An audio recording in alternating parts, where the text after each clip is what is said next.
ഒരിക്കൽ വില്യം എന്ന യുവാവ് ഭാര്യയോട് ദേഷ്യപ്പെട്ട് ഉച്ചത്തിൽ സംസാരിക്കുകയായിരുന്നു.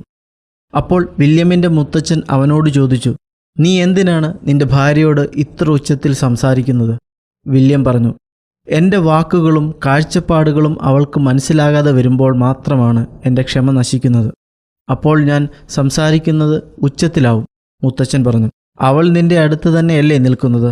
നീ ശാന്തമായി പറഞ്ഞാലും അവൾക്ക് കേൾക്കുവാൻ കഴിയുമല്ലോ. അവൻ പറഞ്ഞു, ദേഷ്യപ്പെടുമ്പോൾ സംസാരം ഉച്ചത്തിലായി പോകുന്നു. തന്നെയല്ല, അവൾ അത് മനസ്സിലാക്കുവാൻ ഇടയാകുകയും ചെയ്യുമല്ലോ. അങ്ങനെ എൻ്റെ കോപവും തണുക്കും. വൃദ്ധൻ പറഞ്ഞു, അതൊന്നുമല്ല കാരണം. നീ ദേഷ്യപ്പെടുമ്പോൾ നിങ്ങൾ ശാരീരികമായി അടുത്താണെങ്കിലും നിങ്ങളുടെ ഹൃദയങ്ങൾ തമ്മിൽ വളരെ അകലുന്നു. സ്നേഹമായിരിക്കുമ്പോൾ നിങ്ങളുടെ ഹൃദയങ്ങൾ തമ്മിൽ അടുക്കുന്നു. അപ്പോൾ സാവകാശം പറയുന്നതും കേൾക്കുവാൻ കഴിയും. ഒരു വേള നിശബ്ദമായിരുന്നാൽ പോലും നിന്റെ പ്ലാൻ അവൾക്ക് മനസ്സിലാകും. ഓർത്തു നോക്കൂ, നിങ്ങൾ സ്നേഹമായിരിക്കുമ്പോൾ ഇങ്ങനെ ഉച്ചത്തിൽ സംസാരിക്കാറുണ്ടോ? ഹൃദയങ്ങൾ തമ്മിലുള്ള അകൽച്ചയാണ് കോപത്തിന് തന്നെ കാരണം. ശാരീരികമായി നാം ദൂരെയോ അകലെയോ എന്നതിനേക്കാൾ എത്ര പ്രാധാന്യമുള്ളതാണ് ഹൃദയം കൊണ്ട് നാം സമീപസ്ഥരോ വിദൂരസ്ഥരോ എന്നത്. ഹൃദയങ്ങൾ ഒന്നാകുമ്പോൾ രണ്ട് വ്യക്തികൾ ഒന്നാവുകയാണ്. അങ്ങനെയാണ് ഭർത്താവും ഭാര്യയും ഒന്നാകുന്നത്.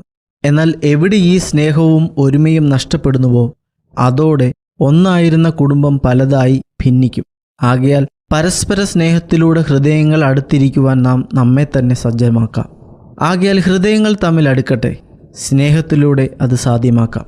അതുനിമിത്തം ഒരു മനുഷ്യൻ അപ്പനെയും അമ്മയെയും വിട്ട് ഭാര്യയോട് പറ്റിച്ചേരും. ഇരുവരും ഒരു ദേഹമായി തീരും എന്ന് ദൈവവചന